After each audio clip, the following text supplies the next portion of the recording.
and that he's the one that ends up taking Star-Lord's headphones. And he puts his headphones on, and Star-Lord, while they're in custody, goes in and gets them back from this tall alien guy. He's the guy in the Darth Vader suit for Rogue One. They commented that the suit looks identical to the one that we saw in A New Hope. The suit that we saw on Revenge of the Sith, if you remember, was really too pristine. The helmet was too symmetrical. The suit was too clean. And I suppose we sort of retcon that when we get to A New Hope, in that so many years have passed, the outfit's gone kind of dingy, right? Well, apparently in Rogue One, it looks exactly like it did in A New Hope. So they even had the inconsistencies of the helmet, because the helmets look different in all three of the movies from the original trilogy, if you didn't realize that the suit kind of upgrades throughout the trilogy. This one, even down to the red tint on the eyes of the helmet. The suit is spot on. Now, here is the rumor that MakingStarWars.net put out there. And what they have, what they're saying of what they're being told is that it's actually, and again, spoiler alert, it's actually Darth Vader in that tank. And that perhaps he's even being reconstructed, meaning something has happened to him and he's having new limbs and such put on, which, if true, adds a very interesting element. It could be a rationale for why Darth Vader is so slow in A New Hope. Now, we all know why that lightsaber fight between Obi-Wan Kenobi and Darth Vader is a very close, sort of I don't want to say kinetic, but it's a rather slow, close-in lightsaber fight. It's the weakest of all the lightsaber fights that we see of all 7 films so far. Okay. It was a sign of the time. It was a little more of a jousting match than it was anything else. But even if you look at the lightsaber duel between Obi-Wan Kenobi and Darth Vader in A New Hope and compare it to the one between Luke Skywalker and Darth Vader in Empire Strikes Back, I mean, that's even leaps and bounds. Now, of course, in our minds, when I watch the movie, I just think to myself, well, it's been a long time. Darth Vader probably knows that he could take out Obi-Wan Kenobi, but he's reluctant to do so. And Obi-Wan Kenobi, by this point in time, is just a crazy old wizard. The theory that they're suggesting at MakingStarWars.net is that maybe something happens to him, to Darth Vader in Rogue One, and he has to be repurposed, put back together again, in which case that explains why he's operating so slow or moving so slow during that lightsaber fight in A New Hope. You know, if that is the case, I'm totally fine with that. I like the idea of maybe not being on the nose with it, maybe allowing that to happen, and then rather than I wouldn't want in Rogue One for him to go into the bacta tank after losing some limbs in a battle, to have him come out and to hear Darth Vader go, I'm going to be really slow if I ever have to go and fight somebody with a lightsaber. That would be a little bit too on, not a little bit, it would be way too on the nose. I'd rather just have it happen and then have just a logical sort of leap of, oh, okay, interesting. Darth Vader got really jacked up in Rogue One, so that probably explains why in A New Hope he's so slow. To me is a nice addition to Rogue One that would help with the fact that A New Hope was made a long time ago in a galaxy far, far away. So, I was close. It was somebody important in the bacta tank. There was a reason why the Royal Guards are there. If MakingStarWars.net is correct, it's because Darth Vader is in there. It doesn't explain who the individual is kneeling outside of the bacta tank, of course, if that indeed is still a bacta tank, which is what everybody assumes. I still believe that shot that we saw in the trailer isn't the actual shot and they fogged the window up. I think when you see it in the movie, you're actually going to see into that tank. And here's the thing that I really, really hope they do.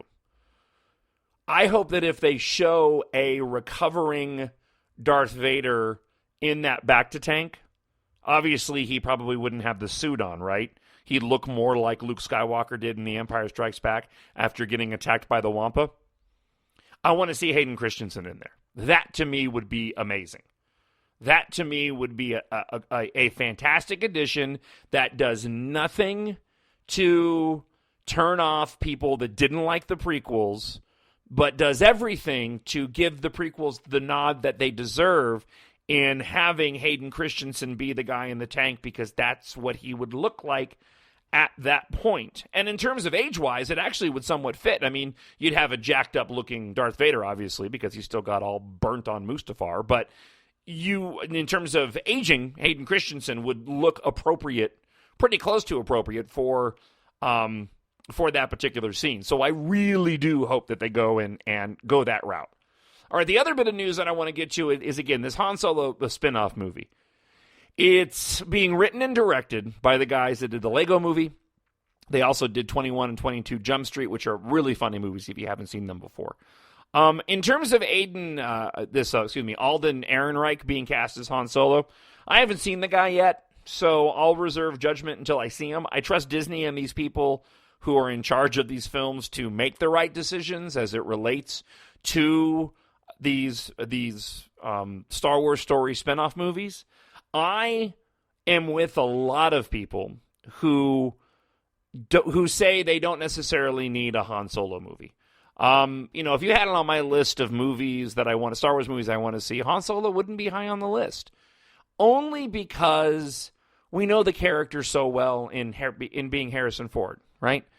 And, I'm not clamoring for a backstory on Han Solo. At the same time, Disney needs to perpetuate these storylines, and they need to have these spin-off movies. And so it's not going to diminish anything, in my view, from the original trilogy per se. And I'll get to this. I'll get to a little bit more of this because it fits into to the main theme of what I wanted to talk about. But it's also not anything that I'm going, I can't wait to see a Han Solo movie. I don't doubt these guys will get it right. I don't doubt they'll make it fun. The one thing that I do like about them playing in this era, Rogue One, and, I assume that the Han Solo movie will take place a handful of years before Rogue One. So all within 10 years, if that is probably, that timeline's probably too long. Probably, 6 to 7 years, let's say, before A New Hope. What I like about that is that they're playing in the world that's really close to A New Hope that we all grew up with.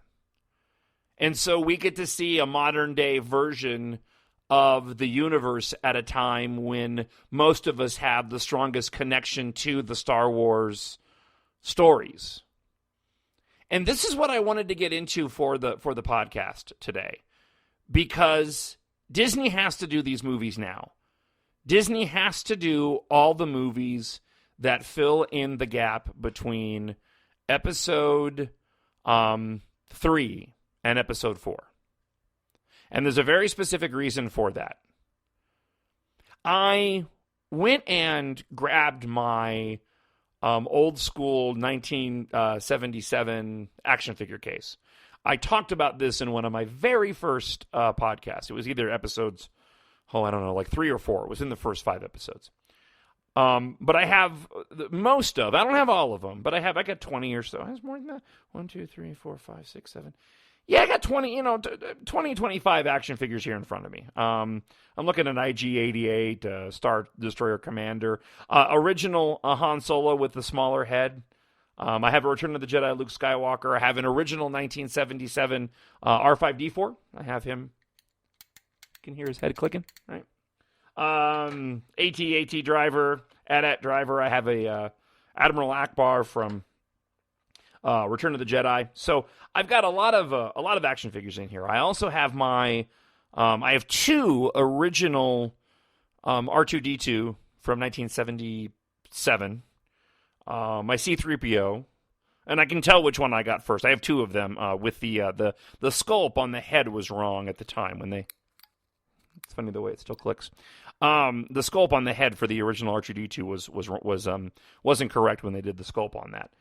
And I have an original Chewbacca and Stormtrooper. Anyways, I have R2-D2 and C-3PO sitting out here in front of me because these are the first 2 Star Wars toys I ever got. I was listening to another podcast, and usually in all the podcasts that I listen to, at some point in time, somebody goes and asks them what their first memories of Star Wars was. And I've mentioned this before, but my first memory of Star Wars was seeing A New Hope in a movie theater in Rosemead, California. And I remember it was a small theater. I do remember that. But I remember the Death Star run, the trench run. I remember the trash compactor scene. I can still, probably some of the only memories that I have from when I was, 5 years old then? I was born in 1972. But I remember that I had to go to the dentist, and I was really worried about going to the dentist. And my mom had purchased these action figures. At least that's the memory that I have. My father could have purchased them, but I seem to recall my mom was the one who bought these for me. And these were the first. This C-3PO and this R2-D2 right here in front of me were the first action figures that I ever had for Star Wars, and I still have them today. And it's fun, it's just. I'm sorry, I just got kind of caught up in the moment, but I'm looking at them here and doing this podcast. I'm going to be 44 years old this year, and I'm looking at them like they're old friends. They're the closest thing to something from my probably the most precious thing that I have from my childhood that I still have left that I kept with me. And it really wasn't any grand design. I haven't really gone out of my way to keep these guys near me, but for whatever reason, this particular case that has these particular action figures in it, with these two original guys here in front of me, have kind of always stuck by my side. For the past almost 40 years. And it must have been clearly my subconscious doing that, just hanging on to this, knowing how special they were. But for whatever reason, I have 4 bins of other Star Wars toys. I was telling Melinda today that one of these days soon I need to go out and just take stock of everything that I have thus far. I have all my Force Awakens toys out over to the left of me on this bookshelf that I have for Star Wars and Dale Jr. and my books, and then magazines and stuff. But this particular case with these characters in it has always still been out and somewhere. And I've always known where they were through countless moves in many states. I've always known where these guys were. Okay, so why am I bringing this up? I bring it up in light of these Rogue One, the new Han Solo movie. We may be getting an Obi-Wan Kenobi movie set between 3 and 4. Disney has to go and make those movies now. Because here's the question that I have. Are we at the height right now of Star Wars fandom? Does the emotional connection, the impact that Star Wars had on society, starting with that original movie, does it leave with my generation? I listen to these podcasts and I hear these guys who are much younger than I am talk about their first memories. And you got a handful of dudes that maybe came in as little kids on Return of the Jedi, but not many. Most of them remember, it's funny because you listen to the podcast and you get a couple of guys that are, a few guys that are my age, and you get guys that are a little bit younger that maybe came in and saw Empire or Jedi in the theater for the first time. And then you move away from anybody who saw them in the theaters for the first time. And now you've moved on to guys who watched movies for the first time on VHS. Okay, and it goes on down the line. So, really, being born in 1972, being 44 this year, having seen it when I was 5, the original movie, there's not a whole lot. There's a generation there. But that's the core of the fandom. That is, in terms of the line when you trace it back. Once you get anybody a little bit younger than I am, they don't have that original experience. Okay? Now you have the guys like my father, but his children are grown in me. So when you talk about how ingrained Star Wars was and still is in society, it is that way because of guys like me. It is that way because of the people that have families who saw it in the theater originally, that were touched by that original film that carried it along. And that's not to say the younger guys aren't getting it. That's not to say it hasn't impacted them as well. However, there is something still very unique about the generations that saw these movies in the theater for the first time. Very few